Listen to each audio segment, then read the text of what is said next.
Hello everyone, आपका स्वागत है। देखिए यहाँ पे आपको advantage of accounting, disadvantage, limitations of accounting जो बहुत ज़्यादा पूछा जाता है एग्जाम में। तो ये कुछ ये पॉइंट्स हैं, इनको याद कर लीजिए क्योंकि ऑप्शंस में क्वेश्चंस में कुछ भी यहाँ पे दे सकता है। तो आपको ये पता होना चाहिए कि टोटल कितनी आपकी लिमिटेशंस है। ठीक है, क्या लिमिटेशंस मतलब डिसएडवांटेज और यहाँ पे आपके हो जाएंगे एडवांटेज। ठीक है, तो ये आपके पॉइंट्स याद होना बहुत ज़्यादा जरूरी है। मैं इसको समझा दे रही हूँ।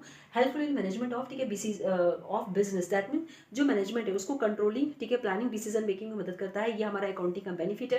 कंप्लीट एंड सिस्टमैटिक रिकॉर्ड्स, ठीक है, डे बाय डे सारी जितनी भी ट्रांजेक्शंस होती हैं वो डे बाय डे रिकॉर्ड्स होती हैं, तो आपको कंप्लीट रिकॉर्ड मिल जाते हैं।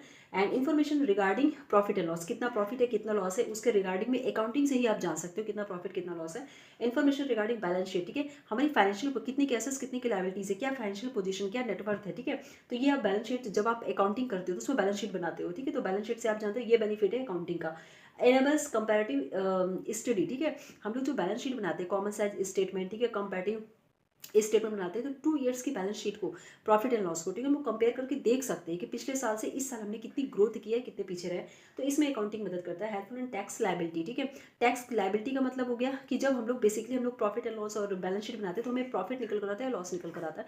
तो उस प्रॉफिट के बेसिस पे ही हम लोग, ठीक, इनकम के बेसिस पे ये टैक्स की, ठीक है, अपनी जो लायबिलिटी है, ठीक, उसका पेमेंट करते हैं। तो उसमें भी मदद अकाउंट, आप अकाउंटिंग नहीं करोगे तो प्रॉफिट एंड लॉस कहाँ से पता चलेगा। तो इनकम ही नहीं पता चलेगी, प्रॉफिट ही नहीं पता चलेगा, तो फिर आप कैसे टैक्स का पेमेंट करोगे। तो ये एडवांटेज है। कुछ देखिए डिसएडवांटेज दिए गए क्या है। इन्फ्लुएंस्ड बाय पर्सनल जजमेंट, ठीक है, personal judgement in the means होता है कि जो हमारा जो हर एक बिजनेस में, ठीक है, जैसे स्टॉक काउंटिंग मेथड होता है, ठीक है, डिफरेंट मेथड होते हैं स्टॉक काउंटिंग के, लेकिन हर एक बिजनेस, ठीक है, अपने बिजनेस के नीड के अकॉर्डिंग क्या होता है उस मेथड को अप्लाई करता है।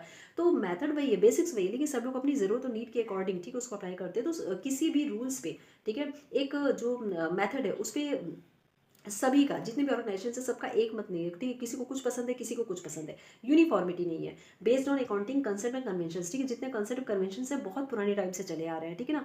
तो रियलिस्टिक पिक्चर हमको नहीं मिलती है। जैसे कि आपका अभी आप एसेट्स को हम लोग जिस टाइम पे 10 साल पहले जिस कॉस्ट पे खरीदा था उसी कॉस्ट पे बैलेंस शीट में, ठीक है, डेप्रिसिएशन हर साल तो माइनस होता रहता है।